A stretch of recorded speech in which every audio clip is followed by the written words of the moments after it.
least give you a glimpse of what it's like.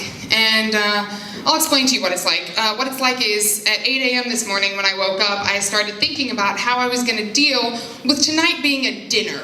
Because, ironically, we chose to have a dinner for this. And not only a dinner, but a buffet. And I have a lot of problems with how much I eat, because ideally, they just give me my own trough of garlic mashed potatoes and I go in the hall and I just get time to myself. My problem is I have no off switch. I have no time that ever tells me, hey, you're full, why don't you stop eating? And not only that, when I'm eating it's bad, but when I'm not eating, I'm thinking about eating. Like right now, I'm thinking about garlic mashed potatoes.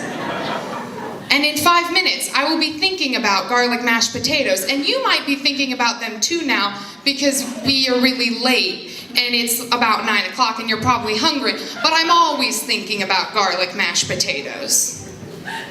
Always. I'm sure there are a lot of you that would loathe to be up here right now, who would hate to speak in front of people. That's your worst fear, maybe bigger than spiders or needles or whatever it is for you. Public speaking might be a problem. It's not a problem for me. Garlic mashed potatoes are a problem for me. I'm actively afraid of them. My whole day revolves around food. I think about it hundreds of times a day. Which really annoys me, because there are so many other positive things I could spend my time thinking about, like calling my mother, or making my bed, or filing my taxes. Pretend those are the things I think about. Okay? I'm in college, that's not really what I think about. I think about watching videos of people having like wedding proposals, and I think about Netflix. Okay, I don't really think about filing my taxes, sorry, Mom. But somewhere around, I always grew up the fat kid. Not a fat kid, the fat kid. I was like the queen fat kid, you know? And somewhere around junior year, I decided I was done being the fat kid. Even though it had given me a couple good things, like probably why I went into comedy, and I never got kidnapped.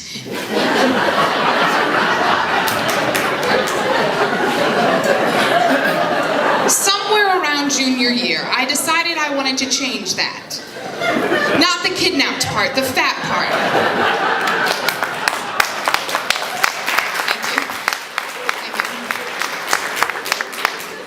I started packing lunches of just fruit. I started counting calories. I started working out most days. I learned how to do a sit-up, ish.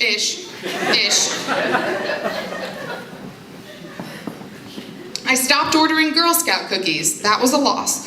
I stopped eating 3 breakfasts. I stopped finishing all my friends' lunches. They know what it's like.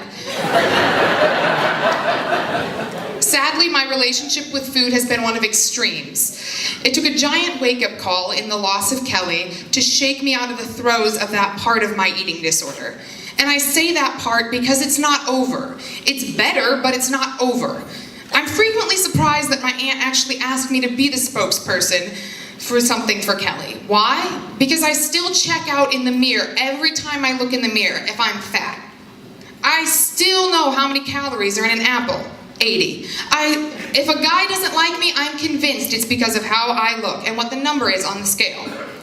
Because I know that if I'm working out, sometimes I'm working out to be skinny, not to be healthy. And because I'm up here still thinking about garlic mashed potatoes. Those are the scars of this disease. But then I remember that's the truth. That's just the truth. I'm going to be 34 and still working on how to not eat in extremes. I'm going to be 47 and still not know how to stop when I'm full sometimes. I'm going to be 68 and be still more obsessed with and in love with food than any human ever should be. Because maybe pretzel M&Ms really are my soulmate, okay? And that's really all I can offer is the truth. And that's really shitty. And I'm sorry I said shitty, Grandma. I really am. It is. It's really shitty that I have to wake up with that every single day. And if I can do anything my power to keep my little sisters, I have 2 little sisters and a little brother, from dealing with this, I will do it. And everyone else's little sisters and little brothers, and nieces and nephews, and daughters and sons. And my younger sister is actually in the audience tonight. I'm so happy that she's here tonight.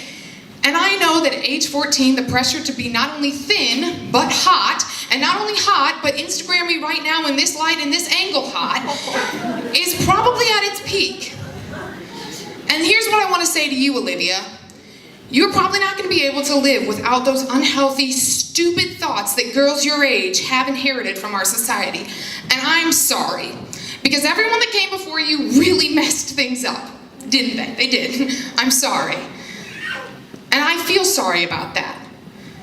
But when you feel at your very lowest, please, please, please remember this speech and think about all that space in your brain that could be taken up with wave-particle duality and Pablo Neruda quotes and escape velocity and the birthdays of your friends and the phone number of your big sisters.